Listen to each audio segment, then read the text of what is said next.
Are you a podcaster? Maybe you've got that big idea and you're looking for a network to join. The multi-award-winning Ozcast network can get your content to eyes and ears all over the world. Join now for the first month free, and you could be featuring this sound at the beginning of your podcast. Ozcast. Simply head to ozcastnetwork.com for details.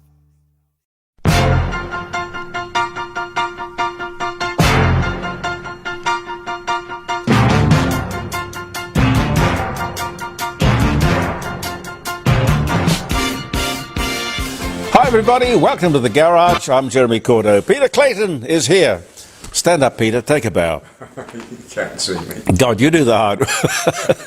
You do the hard work. Who was it who said she liked the creaking of my leather jacket? Yes, that was my girlfriend from a while back. Your girlfriend, Vicky. Well, lone voice. Everybody said that it was a distraction, and I should never wear a leather jacket because it's creaking and sounding shocking. I was always very lucky after I wore a leather jacket. I like leather jackets, but clearly when you're wearing a microphone like that sitting right there, it picks. Anyway, I'm sorry. We didn't realise. A lot of response to the Australian Institute's story, which was their survey. Only 27% of 18 to 24-year-olds would fight for their country. And even more astonishing, 48% would leave the country rather than be drafted. Oh my God, what are we breeding? No, I'm sorry, it's the education system, I think, that's breeding. A lot of comments, as I say. But let me read Lila's comment. I've read it about half a dozen times, so I think I can get the gist of it telling you here. I didn't bring it down with me, but she pointed out, to go and fight for your country, you have to love your country. Our kids are taught to hate their country and be ashamed of their country. Also, why would anyone fight for a country he didn't own?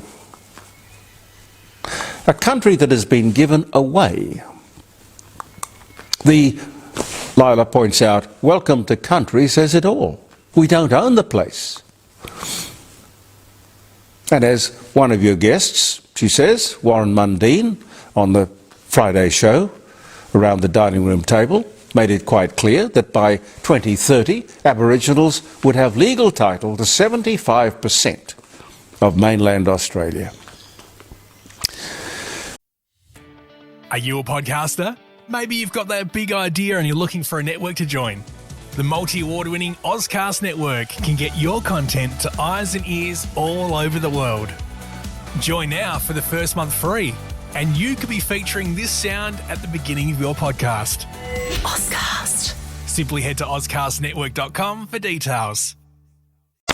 And she goes on to say something like, a survey of Aboriginal people who own most of the country even now might be more appropriately asked if they would enlist and fight for Australia.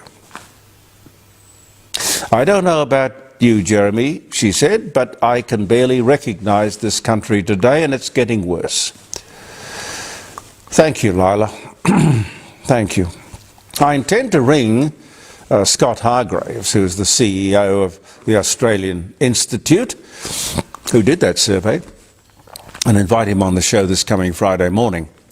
JeremyCordeaux.com, around the dining room table. You can ring in if you want to. Yes, they're always doing interesting surveys on interesting things. I don't know much about the Australian Institute, but we'll find out on Friday.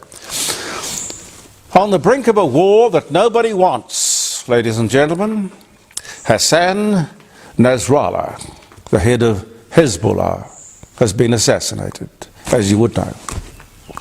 I'd never heard of him before this event, but clearly the hundreds, possibly thousands of demonstrators who turned up in Adelaide and Melbourne and Sydney on Sunday afternoon they had framed pictures of him for God's sake? Why mourn this murderous bastard who was filled with hate? A great supporter of the Taliban, ISIS, Osama bin Laden, Hamas, and Iran, enslaver of women. I mean, that he survived this long is a miracle. Sort of miracle we can probably do without. But do note that here in Adelaide and Melbourne and elsewhere, I've got no doubt, there were these mass protests of support for this guy, in support of a terrorist. That's illegal, isn't it? And that's what he was. He was a terrorist. Those demonstrators, many of them, unfortunately, were women. Do they want to live under Sharia law? Do they know what happens in Afghanistan? But if that's what you want, there are lots of countries where you can live under Sharia law. Now, quite honestly, looking at that television footage, these are people we never should have allowed into this country. They are supporters openly, without fear, openly supporting terrorism. They should have been arrested. I don't think they were. Or, if they're on visas, those visas should be cancelled. Get rid of them. Now, the Labor government's got a problem with so many Muslim seats to lose in Western Sydney. They're going to tread very, very carefully. And if you listen to Penny Wong's address to the United Nations, useless bloody organisation that it is, you could see sort of the, I don't know what you'd call it, virtue signalling to those Western Sydney seats. Heaven, heaven help us. Somebody who won't be invited to perform in a Muslim country anytime soon is Katy Perry. Did you hear about that, Pete? $5 million for 5 songs. Yes, if only I could earn that. You could stand there in Rundle Mall busking $5 million for 5 songs. But to top that, the AFL offered Mick Jagger, Keith Richards, and Ronnie Woods, and yes, he's still alive, Ronnie Woods. He doesn't look it, does he? For headlining the top entertainment spot at the AFL Grand Final, $20 million they offered them to do 4 songs, not 5, 4 songs, 4 songs for $20 million. Look, the AFL is certifiable. Certifiable. And by the way, what was his name? Meatloaf. What was that song about? 2 out of 3 ain't bad? Yes. I liked that. Yeah. He had some... Bat Out of Hell was, yeah. Anyway, he got $500,000 to sing the national anthem, and sadly he wasn't quite worth that. Gone to God these days, but anyway, God bless you, Meatloaf. I mean, who the hell would call a kid Meatloaf? I don't know. We have lost, speaking of music, a musical legend.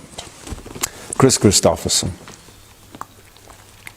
Rhodes Scholar, decorated army officer, pilot, helicopter pilot, father of 8. He was married 3 times. Actor, singer, writer of some of the best songs of his generation. He lived quietly for the last few years of his life. I had the pleasure of holding his firstborn. He was a little tiny baby. God, it was in Sydney. He made his first visit to Australia in about 1972 or 3. And he was there, brought the baby along to the concert. No, it wasn't a concert, it was a reception, a record promotion. Because he was big in America and they were trying to make him big in Australia, and I was on 2GB at the time. I did my best to make him big because his music was wonderful, wonderful. His last concert was in 2020. He was 88. Pete, your favourite songs? Help Me Make It Through the Night. Yes, indeed. It was easier. Loving Her was easier than anything I've ever done. Yeah. Sunday Morning Coming Down. Brilliant song, yeah. You know the story about that, where he landed the helicopter because he couldn't get arrested in Nashville, and he hired a helicopter, and he flew the helicopter, landed it on Johnny Cash's front lawn. And Johnny Cash said, "My God, if you're that keen, I'll listen to the damn song." And he loved it. Sunday Morning Coming Down was that song. Silver Tongue Devil. He did a lovely version of Me and Bobby McGee, didn't he? Yes. He didn't write Loving Arms, but he did a great version of that too. That was Tom Jans, I think, wasn't it? Tom Jans wrote it, yeah. Our sponsors are the Rising Sun Inn on Bridge Street, 60 Bridge Street at Kensington, and the wonderful Jim Elder Fine Art Gallery in North Adelaide, Melbourne Street, North Adelaide. Always looking for paintings for his next auction. If you're looking to sell, he would love to present your work of art to a keen purchasing global public. He's looking for notable Australian and international works of art. Talk to him. He's on 8267 2869. 8267 2869. He has 4 big art auctions every year, which are viewed all over the world. A wonderful way to reach a global audience. Are you a podcaster? Maybe you've got that big idea and you're looking for a network to join. The multi-award-winning Ozcast network can get your content to eyes and ears all over the world. Join now for the first month free, and you could be featuring this sound at the beginning of your podcast. Ozcast. Simply head to ozcastnetwork.com for details. Jim Elder Fine Art Gallery, 8267 2868. Now, I'll tell you about the Rising Sun tomorrow. The ACCC has surveyed 27,000 shoppers and say people have lost faith in supermarkets. Really? Really? Okay. I don't go there for faith, I go there to buy provisions, but anyway, that's just me. It's all part of an ongoing demonising of the sector, mostly Coles and Woolworths. Then there's the revelation that the big two are allegedly involved in land hoarding. This is buying large sites suitable for developing into supermarkets or shopping centres. It's a tactic to keep out the competition. Now, I don't know. I don't think that's illegal, is it? All's fair in love and war and commerce. Then there's the allegation and upcoming litigation involving supermarket discounts. It's an interesting subject. I don't know about you, but I've always assumed that discounts were an overused gimmick, a tactic used by everyone selling anything. Some important facts. Aldi and the Costcos of this world are huge international corporations. Far, far bigger than Coles and Woolworths. They are in Australia for the long haul. They mean business. No Australian shareholders. Their profits go overseas. Not so Coles and Woolworths and most of the independents. Profits stay here. And those profits have been stable and modest at about 2% on capital invested. Hardly a sign that they're ripping off the general public. And profits go, as I say, go largely to local shareholders. We have choices and discretion when it comes to shopping and are generally well served. So why are they the focus of such scrutiny? Yes, oh, I get it, right. No, I understand. Cost of living. Yep. Totally agree, I get it. But royal commissions, ACCC inquiries, Choice magazine, surveys, yet the real core cost of living problem is the unbelievable increase in the cost of electricity, which is reflected in the prices we pay for everything. Everything. Ladies and gentlemen, everything. The bill I was used to getting, I'll give you a personal example. The bill I was used to getting for electricity here was about $1,300 to $1,500 a quarter. I thought that was pretty steep, depending on the time of the year, you understand. Now, I have just written a check for $5,270, yes, I think that's right, $5,270. 1 quarter. This is outrageous. It's unaffordable. But is there an inquiry into why electricity is unaffordable? A royal commission? Where's the ACCC? Not a word. Where's the Liberal Party? Oh, I have no idea where the Liberal Party is. God help us. This is all part of the outrageous policies of the present federal Labor government's pursuit of renewables. Oh, they're going to be cheaper. You'll save money. That was the mantra. The shameful deception perpetrated by Anthony Albanese for no good reason, to achieve nothing. This is what they call a boondoggle. Gee, that's a lovely word. I love it. I'm going to make that the word of the day on Friday. Boondoggle, which means simply a useless waste of money. Along, of course, with the NDIS. I mean, those two things should be enough to get this lot chucked out of office. It can't be that you don't know or haven't noticed their incompetence, don't care, that with... Are you a podcaster? Maybe you've got that big idea and you're looking for a network to join. The multi-award-winning Ozcast network can get your content to eyes and ears all over the world. Join now for the first month free, and you could be featuring this sound at the beginning of your podcast. Ozcast. Simply head to ozcastnetwork.com for details. Every day we become less competitive, switching to renewables which can't do the job, while at the same time we export our coal to China and India, who get the benefit, the cost of living benefit, ladies and gentlemen, the competitive advantage, and they get it without criticism of anyone in the world.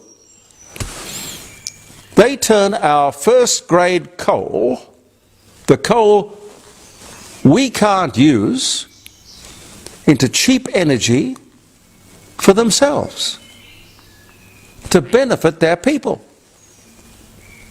Where is the logic? These two countries are the major global emitters. Again, I say, no criticism of them anywhere. The UN, the Climate Council, the Greens, the Extinction Rebellion people, the Greta Thunbergs of this world, this activist world, all silent about India and China. But here we are with an abundance of cheap energy, and we can't use it. And Pete, you're right. The Liberals should be standing on their hind legs saying, you guys are crazy. China and India can use Australian coal, but Australians can't. The whole thing's laughable. A scandal worthy of, yes, a royal commission.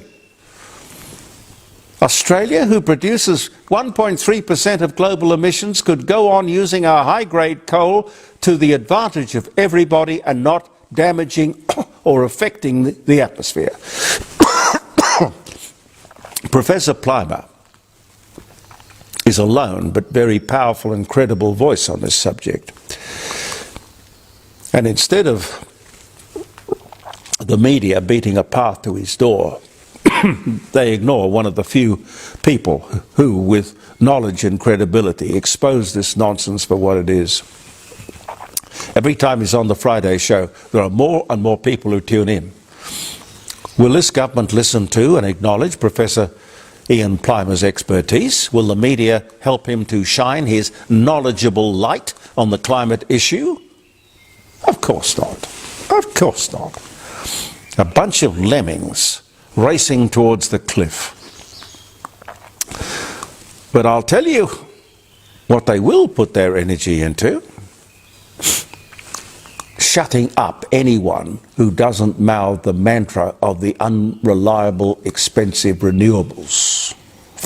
Think, for God's sake. Think. I'm talking to you.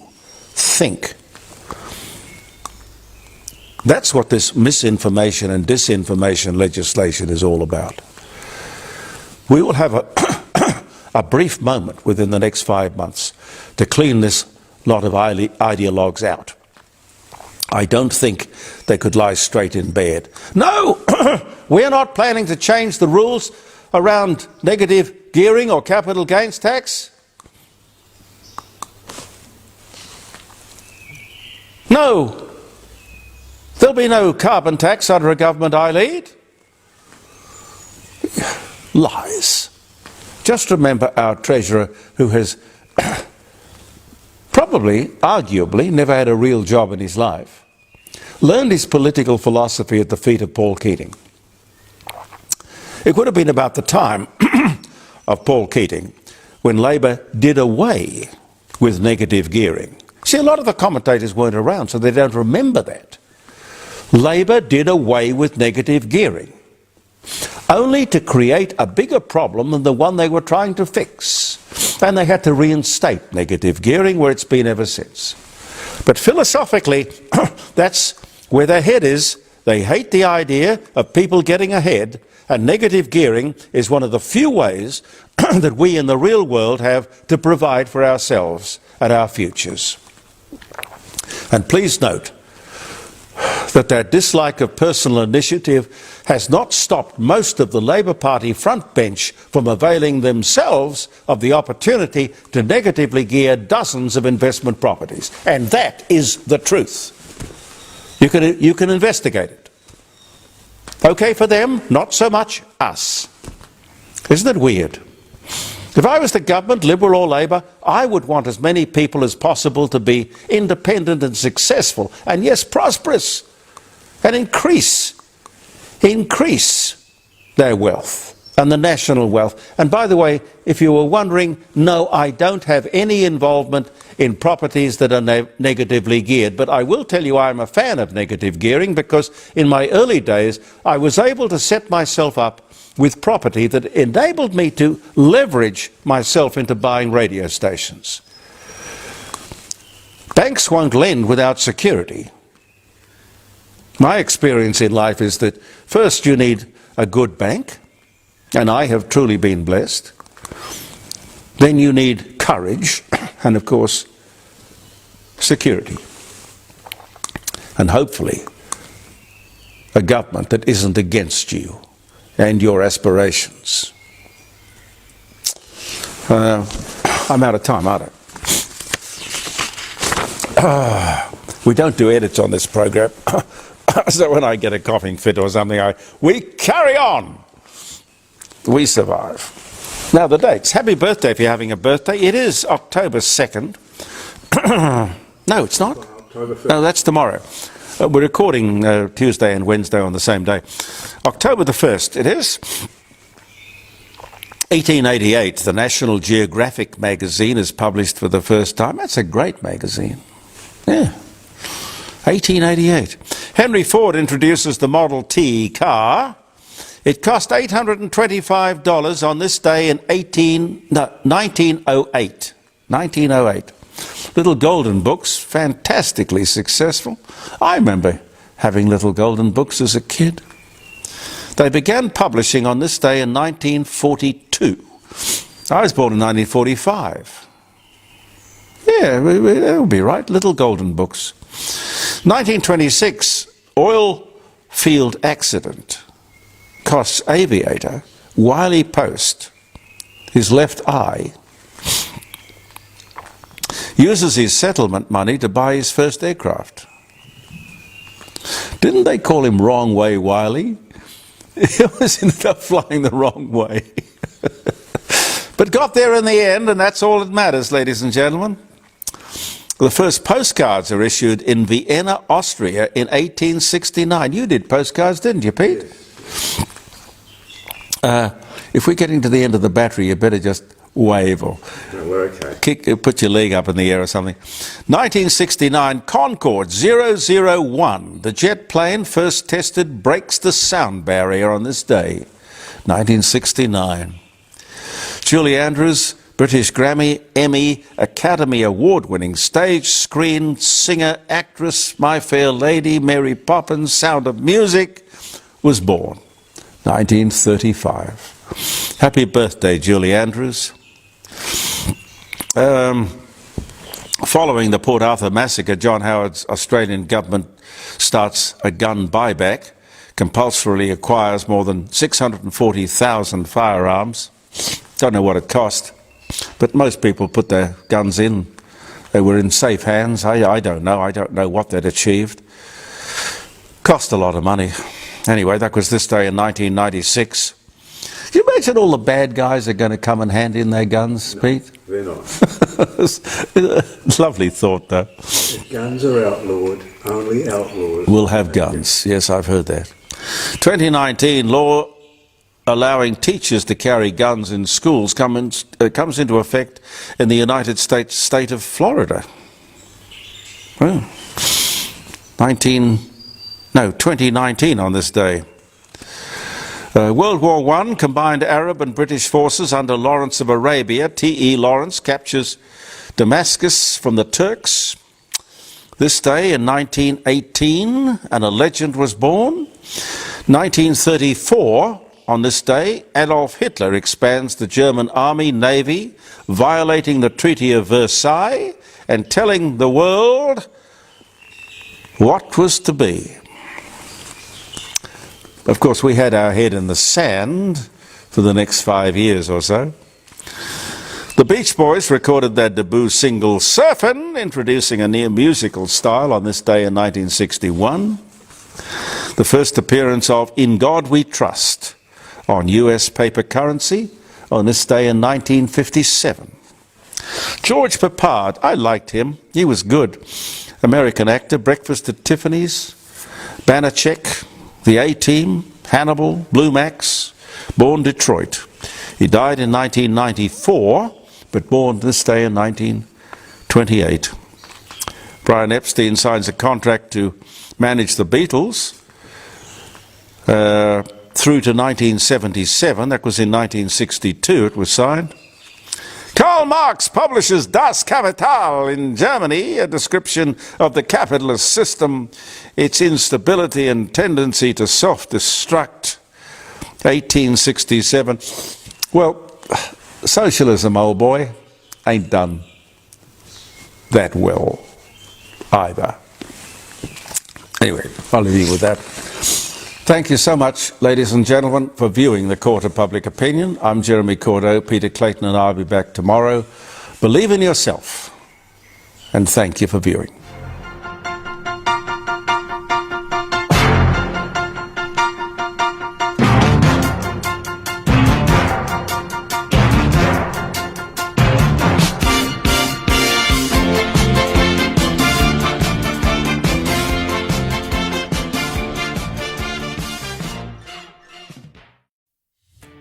Are you a podcaster? Maybe you've got that big idea and you're looking for a network to join. The multi-award-winning Ozcast network can get your content to eyes and ears all over the world. Join now for the first month free, and you could be featuring this sound at the beginning of your podcast. Ozcast. Simply head to ozcastnetwork.com for details.